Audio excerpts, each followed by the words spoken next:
Good morning students, I am your science teacher Swati and we are going to start with the chapter 9 which is bodies and movement of animals of your science book Horizon.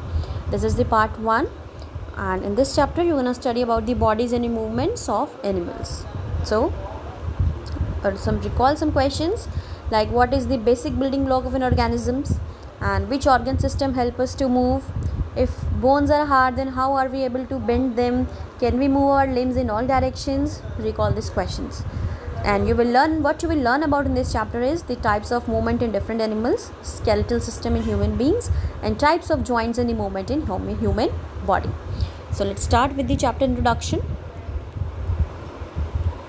The bodies of organisms are made up of cells. कि organisms की जो body है वो किससे बनी है? It is made up of cells. It is made up of cells.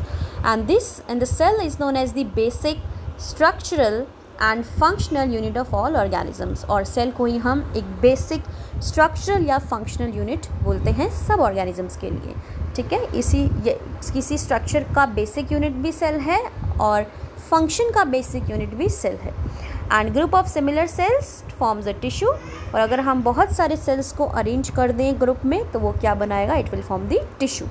तो सबसे पहले हम सेल की बात करी हमने कि अगर आप सेल क्या है, एक स्मॉलेस्ट यूनिट है ऑर्गेनिज्म में.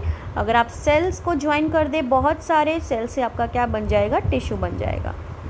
सेल से क्या बन जाएगा? टिश्यू. तो कलेक्टिविटी ऑफ सेल और grouping of cell will give you the tissue. Now a group of tissues working together forms an organ. अगर आप टिश्यूज़ का ग्रुप बना दें, टिश्यूज़ को ज्वाइन कर दें, ग्रुप ऑफ टिश्यूज़ आप कलेक्ट कर लें तो वो क्या बनाएगा? एक ऑर्गन बना देगा. Now different organs working together to carry out a life processes such as form an organ system. और अगर बहुत सारे ऑर्गन्स को जो काम कर रहे हैं एक साथ, हम उन्हें एक साथ लगा दें, डिफरेंट ऑर्गन्स वर्किंग टुगेदर. अब जो अलग अलग ऑर्गन्स हैं जो इकट्ठे काम कर रहे हैं और लाइफ प्रोसेसेस जो कैरी आउट कर रहे हैं या डिफरेंट लाइफ प्रोसेसेस में हेल्प कर रहे हैं हमारी बॉडी को, अगर उन डिफरेंट ऑर्गन्स को हम एक साथ रख दें तो वो क्या बनाएगा? ऑर्गन सिस्टम बनाएगा. It will form the organ system. And different organ systems in our body. और जो डिफरेंट ऑर्गन सिस्टम्स है हमारी बॉडी का वो कौन कौन सा है? जैसे कि रेस्पिरेटरी सिस्टम, ये एक ऑर्गन सिस्टम है.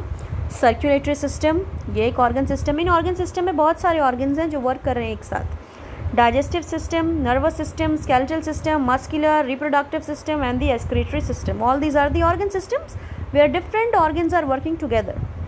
नाउ ईच ऑर्गन, और इस ऑर्गन सिस्टम के अंदर हर एक ऑर्गन जो है एक इम्पॉर्टेंट फंक्शन कर रहा है, एक इम्पॉर्टेंट रोल प्ले कर रहा है या काम कर रहा है. So each organ system performs a set of important functions and various organ systems together form an organisms.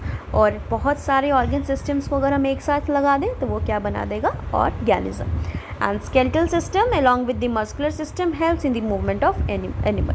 तो स्केलेटल सिस्टम साथ में मस्कुलर सिस्टम, अगर आप स्केलेटल सिस्टम और मस्कुलर सिस्टम को एक साथ मिला दें तो वो सिस्टम हम एनिमल्स को किस चीज़ में हेल्प करता है? मूवमेंट में हेल्प करता है.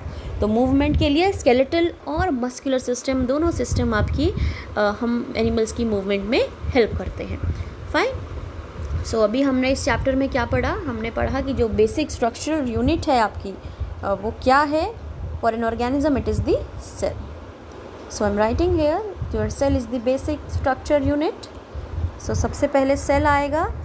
सेल से आपका बहुत सारे सेल को इकट्ठा कर देंगे तो क्या मिल जाएगा? टिश्यू. टिश्यू की ग्रुपिंग कर देंगे तो क्या बन जाएगा? ऑर्गन. और ऑर्गन की ग्रुपिंग करेंगे तो क्या बन जाएगा? Organ system. और बहुत सारे ऑर्गन सिस्टम इकट्ठा लगा देंगे तो क्या बन जाएगा आपका? ऑर्गेनिज्म.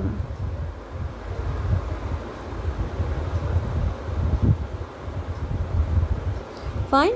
सेल से टिश्यू, टिश्यू से ऑर्गन, ऑर्गन से ऑर्गन सिस्टम, ऑर्गन सिस्टम से organism. Fine.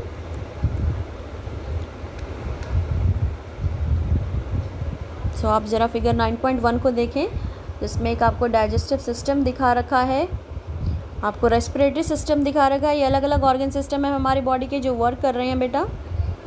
These are the different organ systems. And muscular system है जहाँ पे सारी मसल्स शो कर रखी हैं, स्केलेटल सिस्टम है जहाँ पे सारी बोन्स हैं, सर्कुलेटरी सिस्टम शो कर रखा है जो हार्ट से लेके वेन्स तक सारा ब्लड आपका सर्कुलेट कर रहा है। These are the different organ systems in the body. और ये सारे डिफरेंट ऑर्गन सिस्टम आपकी बॉडी के क्या बनाते हैं, organism. So now the next page.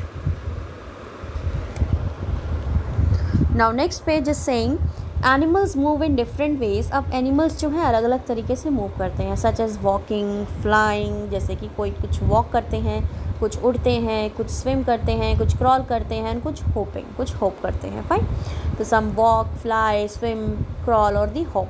The body structure of an animal determines the type of movement an animal will exhibit. Fine, तो body structure जो है एनिमल का, जैसा बॉडी स्ट्रक्चर है एनिमल का, वही बॉडी स्ट्रक्चर डिटरमाइन करेगा कि एनिमल कैसे मूव करेगा। तो जिस तरीके से मूव करेगा, कौन सी मूवमेंट वो अप्लाई करेगा, या टाइप ऑफ मूवमेंट उसकी कैसी होगी, वो कौन डिसाइड करता है ऑर्गेनिज्म के अंदर, उसका body structure. And if you feel the centre of your back, you would feel the long bony structure that runs along your back. अगर आप if you feel the centre of your back, अगर आप back के centre को feel कर सकते हैं तो you will feel the long bony back structure that runs along your back. अगर आप अपने बैक को फील कर पा रहे हैं तो आप ये भी फील कर पा रहे होंगे कि उस बैक से एक लॉन्ग बोन का स्ट्रक्चर जो है वो आपकी बैक से ही बेसिकली निकल रहा है या रन अलॉन्ग कर रहा है, ठीक है, जिसे आप पीछे बैकबोन बोलते हैं। So this is called the backbone. उसी को आप क्या बोल रहे हैं, बैकबोन। बैकबोन आपके बैक से ऊपर की तरफ बोनी स्ट्रक्चर है, उसे हम बैकबोन बोलते हैं। And based on the presence or absence of backbone, we can group we can group animals into vertebrates and the invertebrates. So ये कह रहा है कि जैसे हमारी बैकबोन है, हम अगर अपने सेंटर ऑफ बैक को फील कर सकते हैं, तो सेंटर ऑफ बैक से हमारी जो एक लॉन्ग बोनी स्ट्रक्चर निकल रहा है ऊपर की तरफ, रंग्स अलॉन्ग योर बैक, उसको हम बोलते हैं बैकबोन। तो बैकबोन के बेसिस के ऊपर हम दो तरीके से ऑर्गेनिजम्स को डिवाइड करते हैं या एनिमल्स को डिवाइड करते हैं। One is the vertebrate, other is the invertebrates. अब वो एनिमल्स जिनके पास बैकबोन है, उन एनिमल्स को हम बोलते हैं वर्टिब्रेट्स, और वो एनिमल्स जिनके पास बैकबोन नहीं है उनको हम बोलते हैं invertebrates. So animals such as earthworms, cockroaches, jellyfish that do not have backbone, so उन एनिमल्स को हम क्या बोलेंगे, they are the invertebrates. And animals such as birds, fish, even human beings, they have backbone, so जिनके पास backbone है उनको हम क्या बोलेंगे, vertebrates. So animals who are having the backbones, they are the vertebrates, and those do not having the animals who do not have the backbone, they are known as the invertebrates. Now next is the movement in invertebrates. I will discuss the topic in the next video, that is very important. So this is the part 1 of this video, which is movements, bodies and movement of animals. Fine.